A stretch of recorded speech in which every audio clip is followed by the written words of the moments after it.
नमस्कार दोस्तों, मैं उमेश कुमार। आज मैं पहुंचा हूं गांव आदमपुर ब्लॉक के गांव सारंगपुर। अग्रोवा ब्लॉक लगता है, शायद आदमपुर मंडी लगती है। आदमपुर मंडी का ये गांव है सारंगपुर। पढ़ा लिखा समाज रहता है यहाँ पे और सरपंची का माहौल है। और सरपंच कैंडिडेट रविंदर जी, एडवोकेट रविंदर जी हमारे साथ मौजूद हैं। गाँव की समस्याओं को लेके इनसे 2-4 सवाल करेंगे और पूरा गाँव राम इनके समर्थन में। देख सकते हैं आप पीछे खड़े हैं, सम्मानित लोग भी हैं, युवा भी हैं, सारे हैं। तो सर, सबसे पहले नमस्कार आप।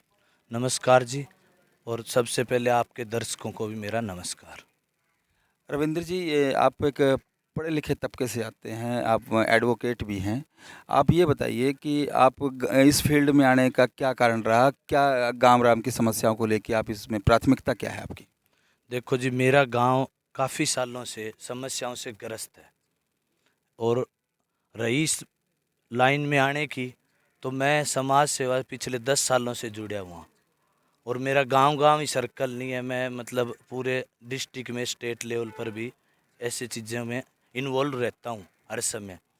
तो गांव में जब मैंने देखा कि माहौल, जैसे गलियां टूटी हुई है, पानी की समस्या बहुत ज़्यादा है, नाले है जो ज़मींदारों के वो बिल्कुल डैमेज हो रहे हैं, जिससे नहरी पानी आता है, रजबा है, वो बिल्कुल डैमेज है।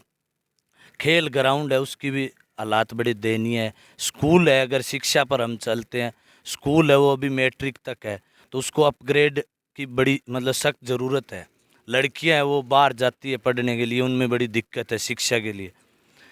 और रही बात गांव में गलियों की और पानी निकासी की, अभी पीछे बारिश हुई तो पानी निकासी कोई व्यवस्था नहीं है, तो वो भी करनी बहुत ज़रूरी है। गांव की पूरी फिरनी है ना, वो डैमेज है, उसके हालात बड़े जर्जर हैं। तो ये सब मुद्दे हैं जिनको लेके मैं इस फील्ड में उतरा हूँ। जब जैसे अभी आपने शिक्षा की बात करी, तो शिक्षा को लेके आप लाइब्रेरी, जो आधुनिक लाइब्रेरी है, उसके बारे में क्या कहेंगे आगे? मेरी सोच है जी, अगर गांव मुझे मौका देता है तो मैं आधुनिक लाइब्रेरी, जो आज का ट्रेंड है, उसके आधार पे सार्वजनिक जगह के ऊपर निर्माण करवा के और निःशुल्क बच्चों को पढ़ने की व्यवस्था करना चाहता हूँ। जैसे अभी अपने नाले खाड़े का नाम जिक्र किया, तो जो हमने सर्वे किया उसमें हमने पाया कि आपके जो खाड़े नाले हैं, जो भी डाणियों में जाते हैं, वो मतलब एकदम डैमेज हैं, टूटे हुए हैं, लीकेज है। और किसान हमारे गांव देश की नींव है। अगर नाले खाड़े टूटे होंगे, सिरे तक पानी नहीं जाएगा, तो फसलें कैसे होंगी? अगर आपको गाँव राम जिम्मेदारी देता है, तो नाले खाड़े, बिजली की व्यवस्था, स्ट्रीट लाइट वगैरह कैसे डाणियों में पहुँचाना? देखो, नाले खाड़े की है सरकारी ग्रांट लागे, कोई ये तो है नहीं भी गांव की ग्रांट से मगर नाले खाड़े मरम्मत हो सकती है, लेकिन नए का निर्माण है वो सरकारी ग्रांट के बगैर नहीं हो सकता। 20 साल तक का प्रोसीजर। हाँ बिल्कुल नहीं, प्रोसीजर है। काफ़ी खाड़ ऐसे भी हैं जो प्रोसीजर से ऊपर चल रहे हैं, लेकिन उनकी ओर कोई ध्यान नहीं दिया जा रहा है। तो मेरी प्राथमिकता होगी कि सरकारी अधिकारियों से संपर्क करके और वो चीज़ें उनकी उसको अवगत करवाऊंगा। अवगत करवाने, अच्छा, ऐसा कोई कार्य नहीं है जो अगर आदमी उस फील्ड में जाता है तो काम ना हो, काम करवाने का जज्बा होना चाहिए जी।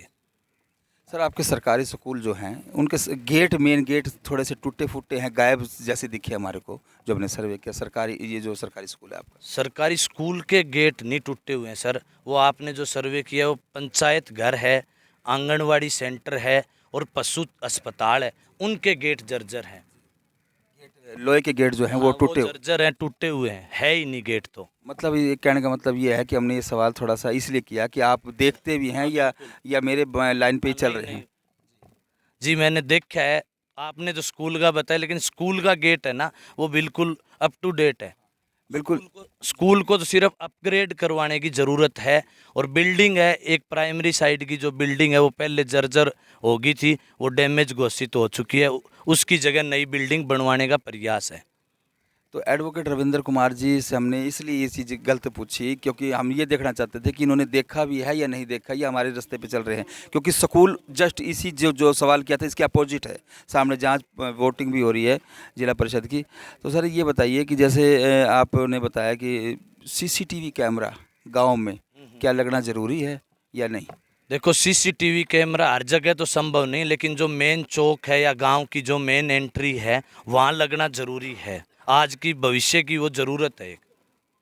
सर जैसे ट्रांसपोर्ट है, बस वगैरह का यहाँ सुविधा है या बस स्टैंड, अगर बस स्टैंड है तो टॉयलेट बाथरूम की व्यवस्था है उसके पास? नहीं है, बस स्टैंड तो है लेकिन उसके पास टॉयलेट बाथरूम की समस्या अब भी मौजूद है। ट्रांसपोर्ट की बात करते हैं तो ट्रांसपोर्ट की सुविधा नहीं है। हमारा फतेहाबाद और आदमपुर के बीच का रूट होता है जो सरकारी रोडवेज बस का है, उसमें मतलब एक दो बसें ही आ रही है, बसों की काफ़ी कमी है, उसको मतलब दूर करवाने की पूरी कोशिश करेंगे।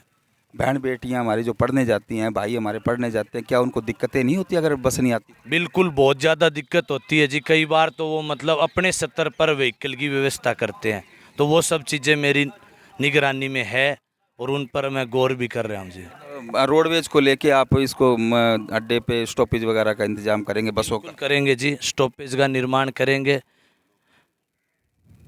जरूर जरूर करेंगे जी। हाँ, ब्लॉक का क्या क्या? एक हमारे गांव की मेन समस्या ये है कि हमारी तहसील तो आदमपुर लगती है, ब्लॉक है वो अग्रवाल लगता है, डिस्ट्रिक्ट हेडक्वार्टर हमारा हिसार है। ठीक है, तो मेरा प्रयास है अगर गांव राम मुझे इस चीज़ के लिए मौका देता है तो जो ब्लॉक है ना वो यहाँ से अग्रवा से चेंज करवा के मैं तहसील और ब्लॉक को एक जगह करवाने का भरकम प्रयास करूँगा। तो ब्लॉक और करवाने एक एक काम कराने का काम करेंगे, इन्होंने बताया रविंद्र कुमार जी ने। तहसील भी ये दिक्कतें आती हैं इनसे, लोगों को आने जाने में 3 जगह डाइवर्ट होना पड़ता है, हिसार, अग्रोवा ब्लॉक और आदमपुर, 3 जगह जाना पड़ता है, इससे दिक्कत आती है लोगों को और समय टाइम भी ख़राब होता है। सर और कुछ गाँव राम से कुछ अपील करना चाहूँ? अच्छा, रही बात खेल मैदान की, हमारे गांव में एक ऐतिहासिक खेल ग्राउंड है, लेकिन ग्राउंड के चारों तरफ ना तो चार दीवार, लेकिन अभी हमें पता चला चार दीवारी की ग्रांट हमें मंजूर भी हुई है, लेकिन मेरा प्रयास होगा कि वहाँ एक भव्य स्टेडियम का निर्माण करवाया जाए। सर स्टेडियम तो चंडीगढ़ लेवल पे है, क्या आप लाना? चंडीगढ़ लेवल पे है, कोई दिक्कत नहीं, काम कोई भी है ना, अगर बंदे में जज्बा हो तो करवाने में कोई समस्या नहीं आती। चंडीगढ़ लेवल पे तो क्या हो गया, जैसे आदमपुर में भी स्टेडियम का निर्माण हुआ है, यहाँ हमारे आसपास नज़दीक के 10-12 गाँव में कोई स्टेडियम नहीं है, तो वो हो सकता है, संभव है।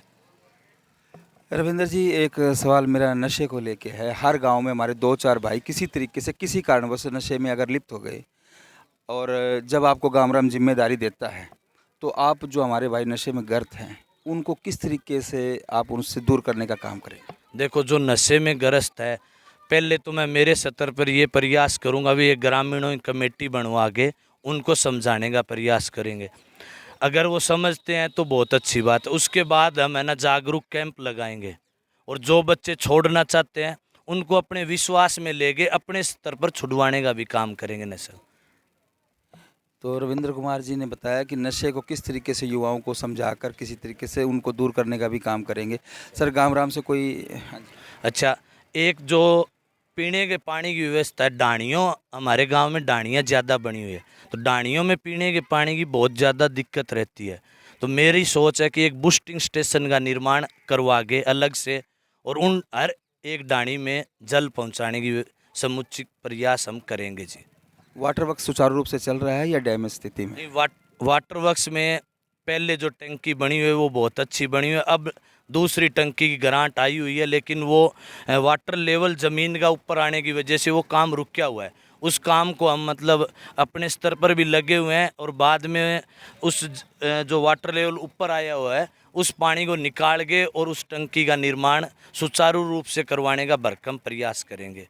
सेम सेम कह सकते हैं हम इसको, सेम की वजह से ये वाटर लेवल ऊपर आ गया है। और गांव के रास्ते हैं ना, हमारे गांव के कच्चे रास्ते, तकरीबन रास्ते कच्चे ही है, कोई पक्का बना हुआ नहीं है, डाणियों के भी डाणियों के रास्ते। तो मेरा प्रयास है भाई वो सब रास्ते पक्के करवाए जाएंगे जितना जल्दी संभव हो सकेगा। सर जब डाणियों के रास्ते पक्के कराएंगे तो एक दो स्ट्रीट लाइट भी लगवा सकते हैं? जी बिल्कुल, जो हर जहाँ चौक बनेगा वहाँ हम स्ट्रीट लाइट की व्यवस्था सोलर पैनल के माध्यम से करवाएंगे। तो दूसरी एक मेरी सोच और हटके है जी, अगर मुझे मौका दिया जाता है ना तो मैं कोशिश करूंगा हर घर में फ्री बिजली पहुंचाने की, और वो आज के समय में सोलर पैनल के माध्यम, उसमें सरकार भी सहायता दे रही है और अपने स्तर पर अगर हम प्रयास करते हैं तो ये कोई मतलब बड़ा मुद्दा नहीं है, ये हल हो जाएगा। रविंद्र जी आयुष्मान कार्ड की एक योजना है सरकार की, आपके गांव में कुछ ऐसे लोग होंगे जो अभी इससे वंचित हैं, उनको किस तरीके से इसमें लाना काम करेंगे? ये कुछ तो जागरूकता की कमी है। जैसे सरकार ने 1,80,000 रुपए की इनकम से कम के मतलब आयुष्मान कार्ड की श्रेणी में ले रखा है, लेकिन बहुत से ऐसे मतलब घर हैं जिनको पता नहीं है इस बात का, तो हम वो जगह जगह कैंप लगवा के उनका मतलब करवाएंगे। दूसरी चीज़